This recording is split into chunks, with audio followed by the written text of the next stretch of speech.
Welcome to the Counselling Tutor Podcast, the must-listen-to podcast for students of counselling and psychotherapy.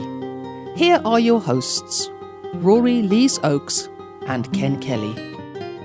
Hello, I'm Rory, and with me, as always, is Ken. How are you, Ken?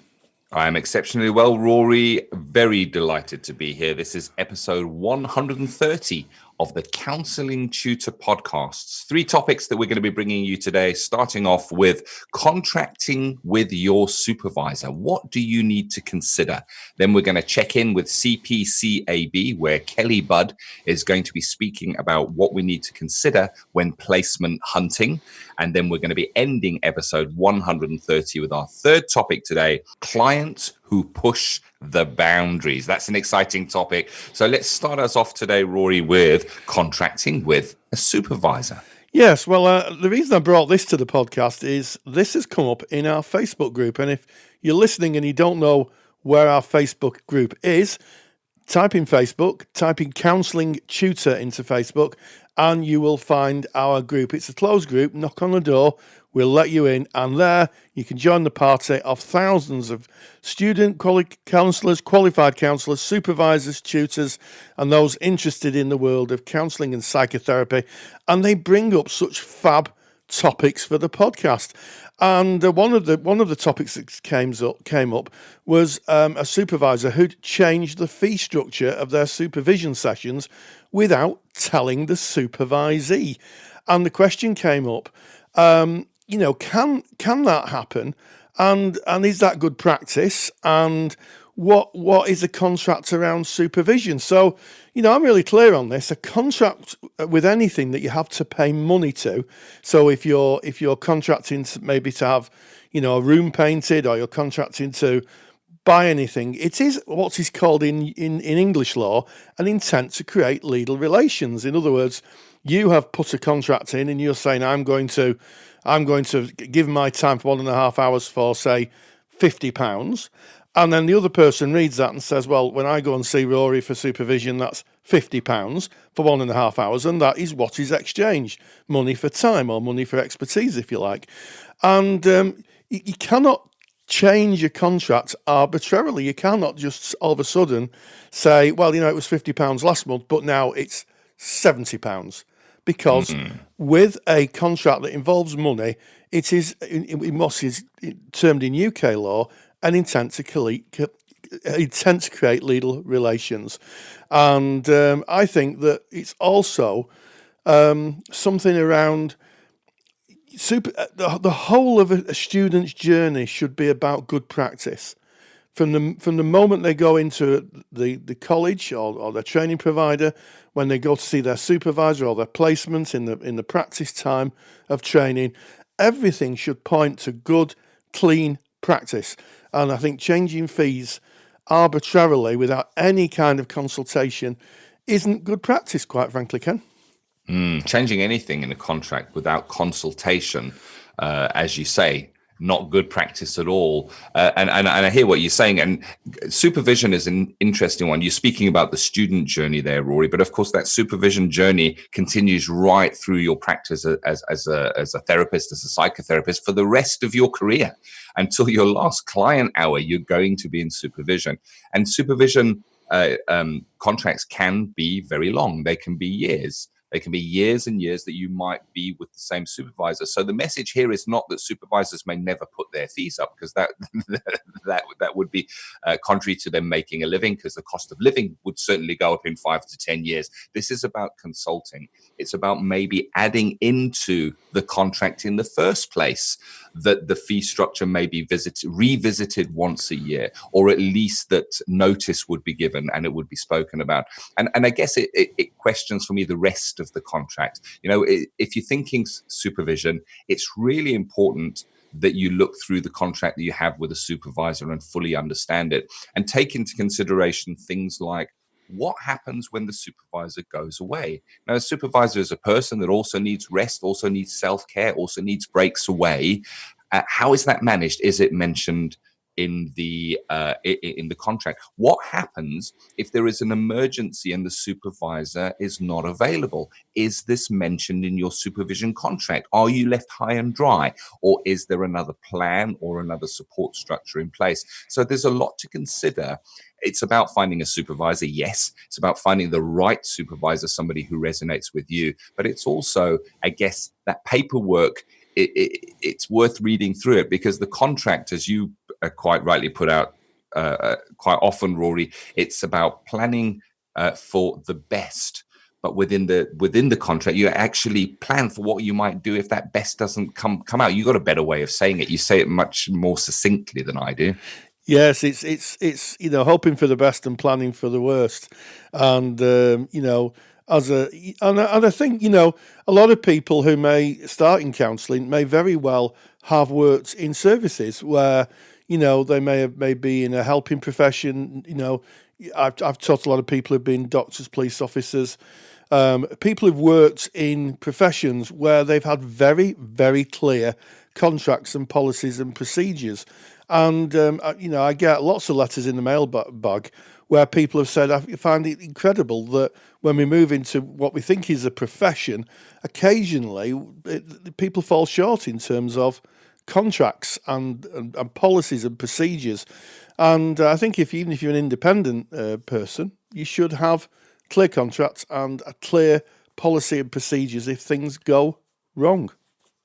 Definitely. I think contracts is a very big topic. We certainly cover this topic in depth in our paid for service, the Counselling Study Resource. We've got full lectures and a lot of documentation on contracting. And I think none of us came in, well, I can't speak for everyone, actually. Let me not generalize here, Rory.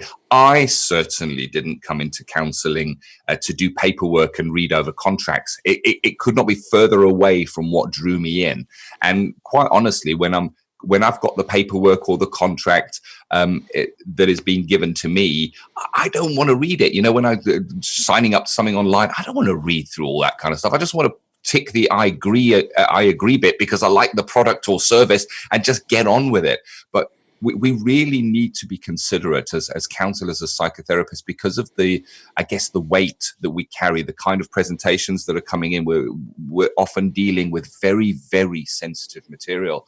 And if it should go wrong, it can be devastating within people's lives. And reading over the contracts and understanding whether that be a contract with your supervisor, a contract that you may be given to give your clients within a placement or a place of work, or even a contract that you put together for your clients if you're in private practice, they really, really are important documents. We've got some good friends at Private Practice Paperwork that kind of that they are counsellors, and this is what they specialize in. And we have tempted them in to come and do a podcast in a future episode. We don't have a date yet, but we'll certainly be looking at that because we do believe it's really important, and it's maybe not everyone's strength reading through those contracts.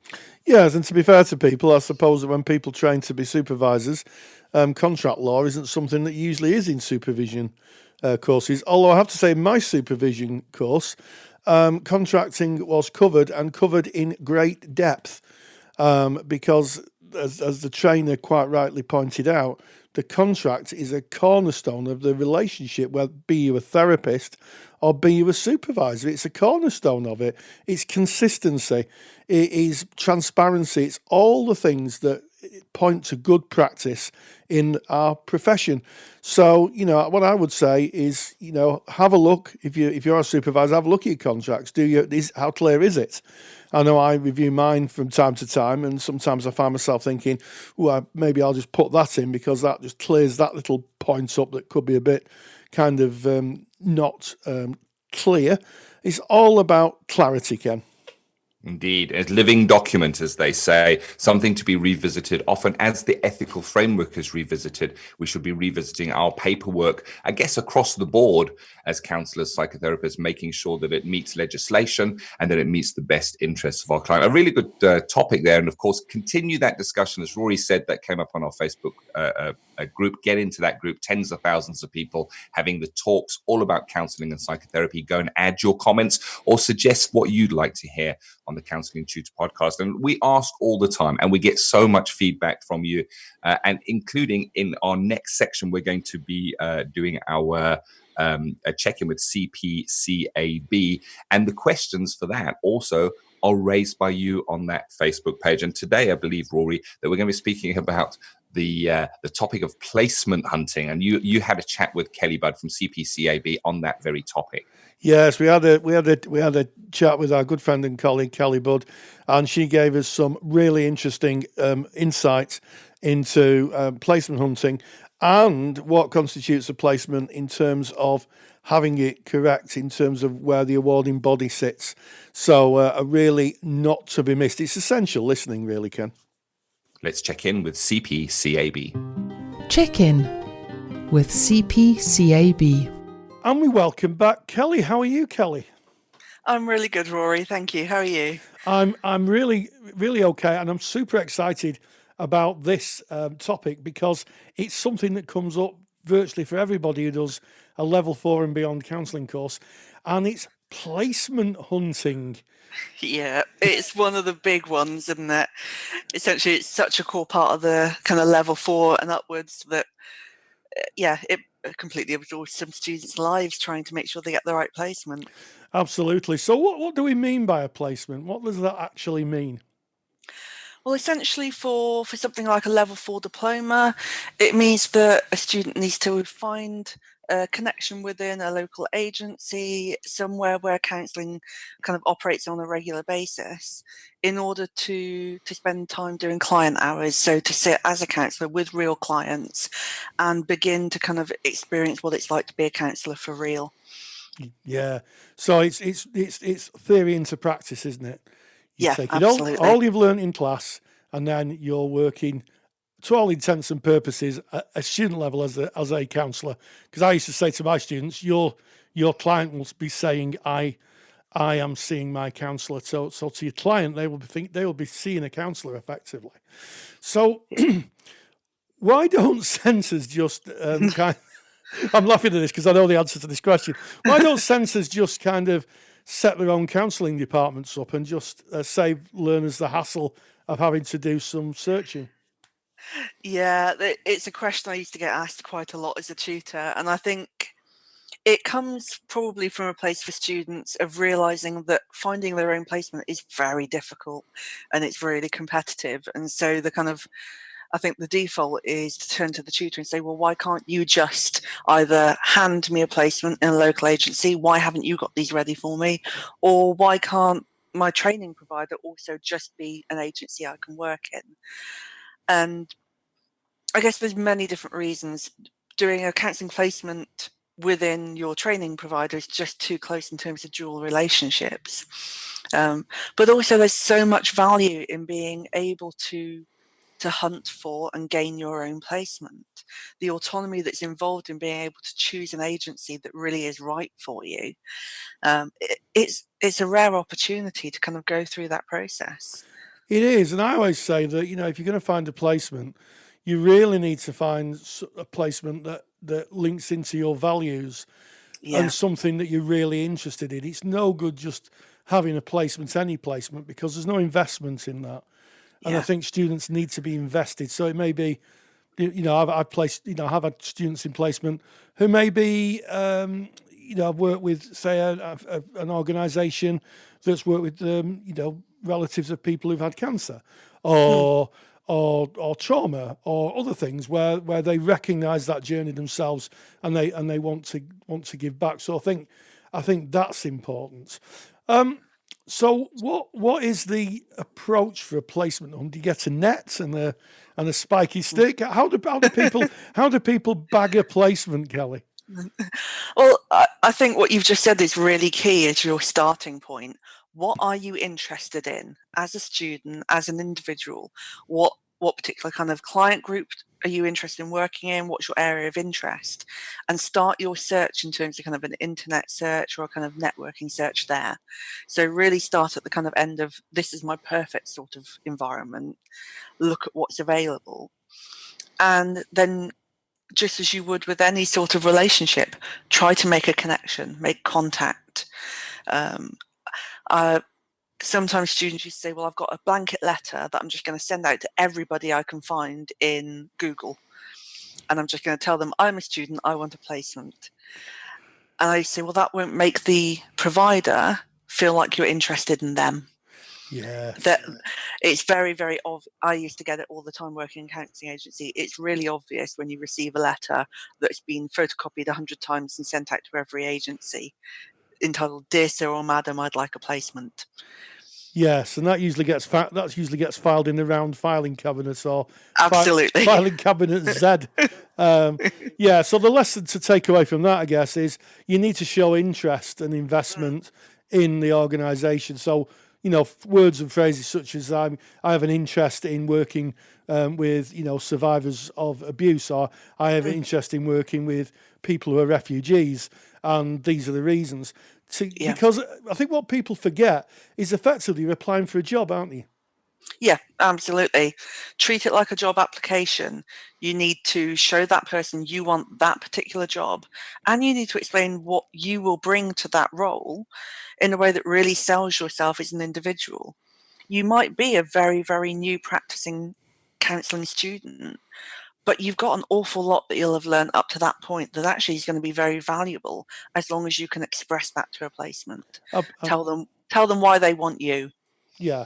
And one of the selling points, so pads and pens out here if it's safe to do so, is not when you're driving, is the fact you're on the arc of your learning. You're at the cutting edge of your learning.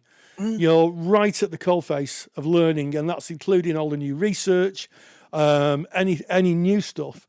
And I don't think there's anything better than having someone who's new, because they're going to be really keen.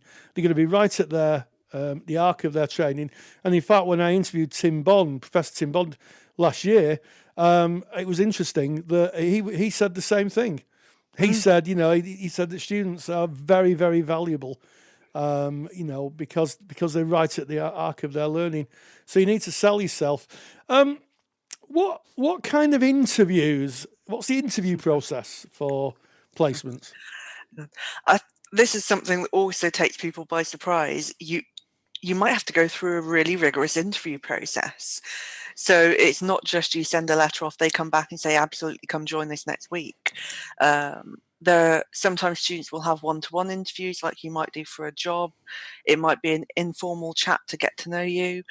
I've had some students go to full-day interviews with panels and goldfish bowls and having to kind of do a presentation of themselves.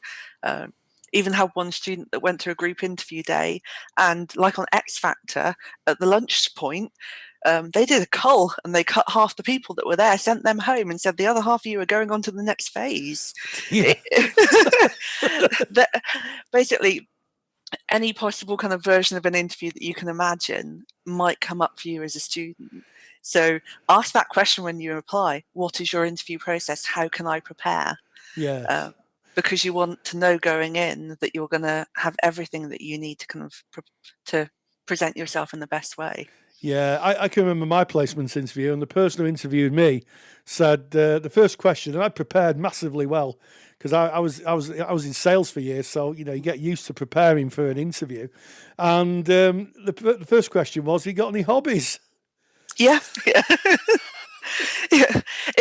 Sometimes it's really informal. They want to know you as an individual. And I think the other thing to kind of bear in mind when you go for an interview is the mere concept of an interview means you may or you may not get the placement. And that's going to need to be okay for you. You will get turned down by some places. Learn from it, ask for feedback, take the feedback on board, don't get too upset, and don't take it as a rejection. Step forward from there and go into the next interview, the next process, better for it. Yeah, and that's the thing. And certainly if you've not been for an interview for a long time, that may be difficult. But by getting that valuable feedback, then you've got something to look at and develop, and maybe work with your tutor or speak with your peers to help you kind of have another go and get back and re-engaged. Yeah. So when it comes to placements, I was speaking to Kelly just off camera, off the microphone, about someone I knew who'd been very entrepreneurial and set their own business up as a student, and even a contacted the employer who was unsurprisingly super keen to offer her as a counsellor to the workplace. And it was only when this was presented to her tutor that she realised that this wasn't going to happen. So why don't we just set students up in private practice, let them make a few pounds or earn some money, and just leave them to it? I think it's some of the ideas that students will come up with are absolutely amazing. I'm just massively inspired by them sometimes. But I think particularly when the kind of counterbalance of students can be extremely competent and really valuable is that you are still new in the counselling world and you will need support around you. And at the very least, you need somebody else working there that's doing what you're going to be doing. So it needs to be an agency with policies, procedures, and a decent support network, because you need to learn from them. And if you're the only person solely sat in a room on your own just advertising for clients, you won't know whether you're doing really well. You won't be able to learn what it's like to work in a counselling agency. And potentially you could go very wrong very quickly and you wouldn't know. Yes. So much as it would be very, very easy to do and probably quite valuable to the world as a whole in terms of saying, I'll offer my services for free, make sure that you've got the support around you so you're doing it properly. Yeah, so some of the pitfalls can include not being able to assess, because assessing clients, it was noticeable that when I was a student, I got generally the worried well. People are just making a few life decisions that they needed a little bit of support with. When I was qualified and I'd done a bit more training, I got more heavy-duty clients who'd had very difficult histories in childhood, very complex presentations. And, if you're a private practitioner, as I am, people like can walk through the door. They can walk through the door in a private environment, and you need to have the underpinning and the understanding to be able to work with that. And it's, even for experienced therapists, you can get out of your depth, and that could be disastrous. Yeah, your agency will help you work within the limits of your proficiency, and that is so important when you're starting out, because going beyond that is very, very dangerous for you, for the client, and you need to make sure that they're protected and you're protected. Yeah, and protection is just the biggest thing in our profession, making sure that everybody works safely, to protect themselves as a therapist and the clients. And of course, there's legislation, there's policies, there's a huge amount. It's not just a seat and a clock and some tissues. There's a huge amount that you sit on as a therapist. So no, the idea that you could do it yourself is not a good idea at all. And the other final observations on placement hunting, Kelly? I guess kind of as much as possible, enjoy the process. It's going to be a really interesting time of your life. You're going to be researching different agencies, looking at how different services operate. So learn from the hunt itself. Don't just kind of aim for the end goal of, I need to get my 100 hours or whatever it's going to be. So I need to just find any old thing and just kind of make it fit. Really do make sure that you do your research well, you find the right placement for you.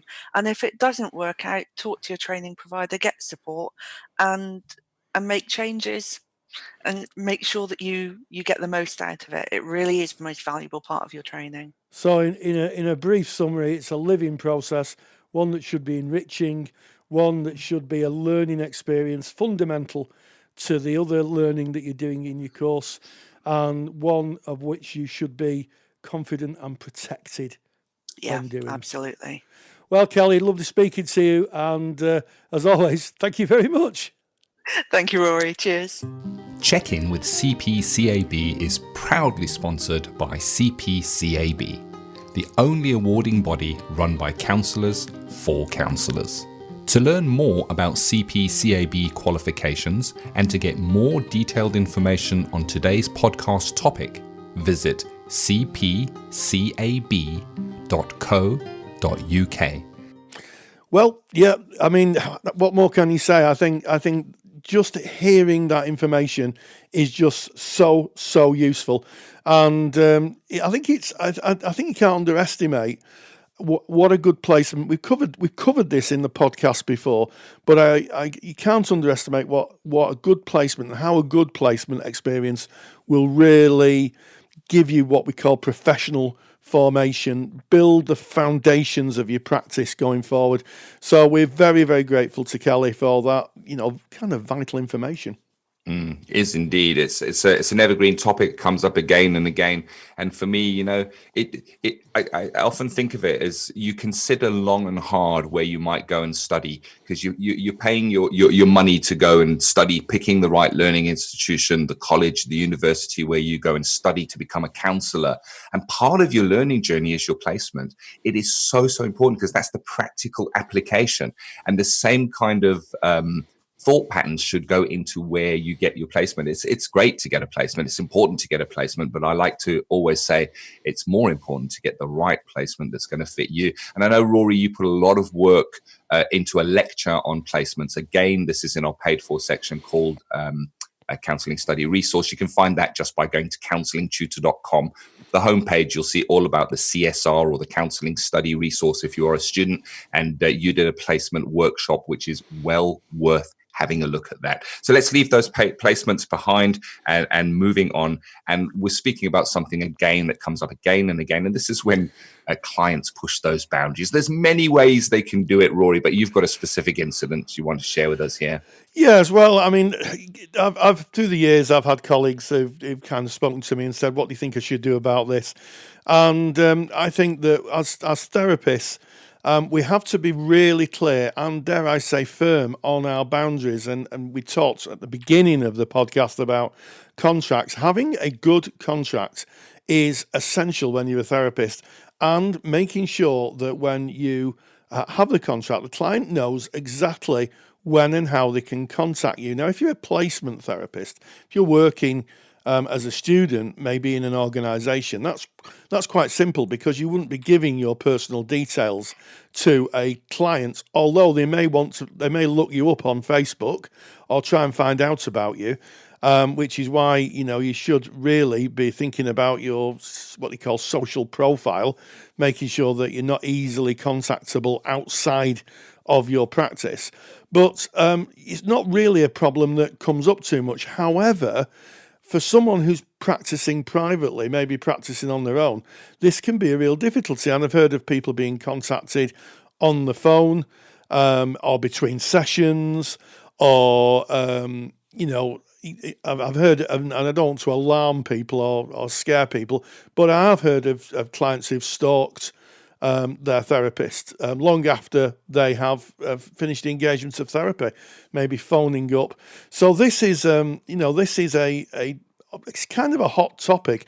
I was in a training the other week with a colleague, and she was telling me about people who phone up with fetishes and that type of thing. So how do you set those boundaries? Well, I'm going to call it out and say, effectively, you have the right to look after yourself as a therapist. Absolutely. And as a therapist, you shouldn't have unwanted attention. So the first position when you're thinking of looking after yourself is the contract. Have a well-written contract. When you can be contacted, when the sessions are, when you'll answer the phone. I would even say have a different phone number for your client work than your kind of private. I know a lot of therapists have 2 mobile phones, and they just turn one off. When they finish work, they turn the phone off. And crucially, within the contract, they say, you cannot leave, you can leave a message, but it'll be only picked up every so often. So that it's very difficult. It makes it difficult for clients to contact people outside the set hours. Now, of course, clients may want to rearrange appointments, or you might have a client in crisis, which is why it's really essential that on that mobile phone you have some kind of message saying something like, I'm not here at the moment, but if you need any assistance, and maybe giving a support phone number. Certainly if you're working with clients who may be, having difficulties and struggling, you could change the message on your mobile phone to reflect that, and that can be sometimes helpful. But yeah, even if that doesn't work, I think that if you have someone who is stalking you, you need to sit down, you need to speak about that, check with your ethical body, check with your insurance company, and if it is pretty serious, you may have to consider, bringing in law enforcement. I've known, and I really don't want to really scare anyone here. It happens so infrequently, but I've known, people have become very, very unwell, stalk the therapist. In fact, when I worked for Mind, we had someone who would turn up outside the offices and try to follow the person home, and it got so bad that person sadly had to be sectioned under the Mental Health Act. And with treatment and support, that person actually was okay eventually. But we need to look after ourselves. It's essential, and the contract is the first position on that. It is, but boundaries come up again and again. And as you quite rightly say, Rory, it's about laying out your stall, saying what is on offer and what is not on offer beforehand, so that the client understands. Because it's completely understandable to me that if a client is in a position of crisis and it's 3 o'clock in the morning, that they would grab their phone and phone their therapist. I'm in crisis. This is the person that is here for me. If they haven't been told that is not appropriate and that you are not a blue light service, which is an emergency service. We can't be an emergency service. We don't have the resources as an individual counsellor. We don't have the training as an individual counsellor. But that needs to be outlined. I often think of it as two farmers that have got farms right next to each other. You've got farmer A and farmer B, but they don't have any fences or anything that separates the two farms. But they think to themselves, well, you know what? We know this is my farm, and it kind of stops down by that big oak tree, and yours starts on the other side of the oak tree. And then you put the cows on the grass, and the cows are just going to go wherever they feel like going. They're just going to walk because there are no boundaries. There's no fence to say to the cow, you got to stay on this side over here. So that's kind of a pictorial way that I use to remember boundaries. It's like a fence that gets put in place. And just with clients contacting out of hours or when it is not their appointment time, within your contract, you can cover any contact outside of our chosen appointment time will only be to move or change appointments or to let me know you're running late or whatever that may be. And then you can put in a clause, which was given to me by my supervisor. I was in private practice, and it was very, very helpful.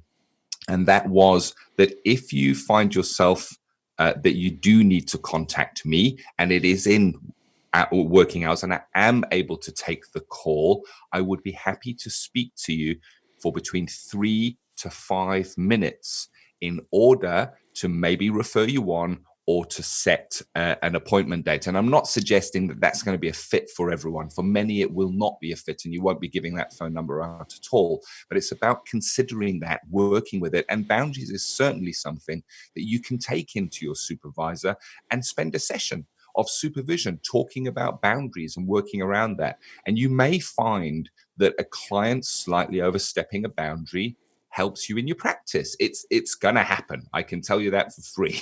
It is going to happen. You're going to have boundaries that get broken. And when they do, it is a great learning opportunity to go back to your contract and think, how can I prevent this happening in the future? I'm not being clear. I don't believe unless as you mentioned, Rory, in the case of the stalking, and maybe the person is not well and they've got issues. I think that often overstepping of boundaries is the responsibility of the counsellor. If it's overstepped and the person didn't understand that, then I would look to myself at being at fault for not giving that information. And that's a great learning opportunity for me to revisit that. How can I word it differently in my contract going forward? Yes, and I think there's two key aspects of this, certainly for in-session boundaries, where maybe a client is flirting with a therapist or is being particularly, and I use the word, I'm being thoughtful when I use this word, childish, maybe in a position where the client is almost like a child wanting the parent's love, because, therapy is an adult to adult transaction, but we acknowledge that sometimes clients go to a different place in their history, may see the therapist as someone from their past. And I can't get past any podcast without mentioning the word transference, of course, where, somebody sees the therapist as a element or a response to something historical, may see them as a parent figure, may see them as a former lover.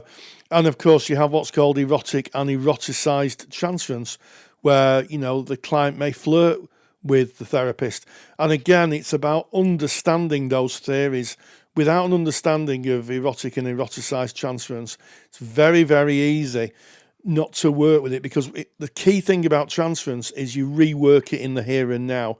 I've covered this in lectures, but reworking it means that you bring people into the here and now and are very, very clear about what the relationship is, and in some cases what it's not. And that takes a bit of skill, and it takes a lot of knowledge. You need to know these terms and what they mean and how to work with it. And also attachment. For clients who've had very, very poor attachment, and disorganized attachment is a classic attachment style where someone may over-attach to you and become your new best friend within seconds of meeting you. And again, it's understanding those theories and understanding how to work with that and help the client put themselves in a place of safety, because erotic and eroticized transference, or transference in general, or difficulties for the client due to attachment are difficulties they're finding in their lives. This will be something that's replicated outside the therapy room. So I think as qualified colleagues, a good handle on those theories, and as Ken quite rightly alluded to, make sure that you work with that in supervision. And sometimes clients can be trying. Let's be honest about that. But we're there in their service, so we need to do everything we can to try and help that relationship form and flourish in a healthy way.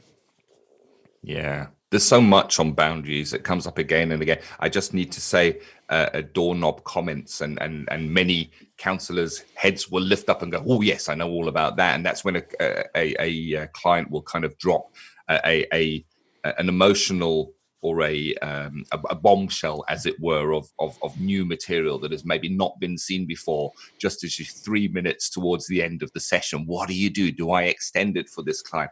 Well, this is where those boundaries come in, and how do I handle that? And as you were speaking, Rory, and you're speaking about attachment, eroticized attachment, and all the different aspects that make up who we are as therapists, what we need to consider as therapists, it just reinforces for me again and again and again the importance of continuing professional development. It's not about going to college and university and learning and getting your degree and going out and saying, right now I'm a therapist. There is so much more. It's ongoing learning. It is lifelong learning. And I know, Rory, you are a lifelong student of counselling. It's interesting. I look at you as kind of the professor in the archetype professor, but you see yourself as the student with the cap on, non-stop learning. Whenever I speak to Rory, he's always studying. And the beauty of what Rory does is he takes that knowledge and puts it into lectures, and all of those lectures are available in our paid for service. So if you want more support along your journey as a student or a qualified counsellor, check out counsellingtutor.com. On our first page, it tells you all about that. We have many lectures on these kind of topics. What an episode, Rory. Absolutely. It's been a great episode. We started off with contracting, good practice, and also a little touch on the legalities of contracts. Then we checked in with our good friend Kelly Budd, who talked about placement hunting and how placements link with awarding bodies. And then we finished off with boundaries. And of course, with boundaries, we have a super duper handout. If you go to episode 126 of the Counselling Tutor Podcast, 130 of the Counselling Tutor Podcast, you will find that on our homepage, counsellingtutor.com. Just go to the podcast tab, podcast 130, and download that super duper handout talking about boundaries. It's a fab episode. And as always, stay grounded and stay safe. Take the stress out of your counselling studies and get the support of Rory and I by joining us in the Counselling Study Resource. Counselling Study Resource, or CSR for short, is the world's most comprehensive assignment guidance and study support resource for students just like you of counselling and psychotherapy. See how Counselling Study Resource can help you.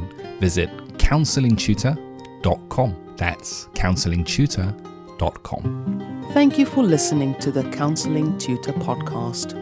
Find the show notes for this episode on our website at www.counsellingtutor.com.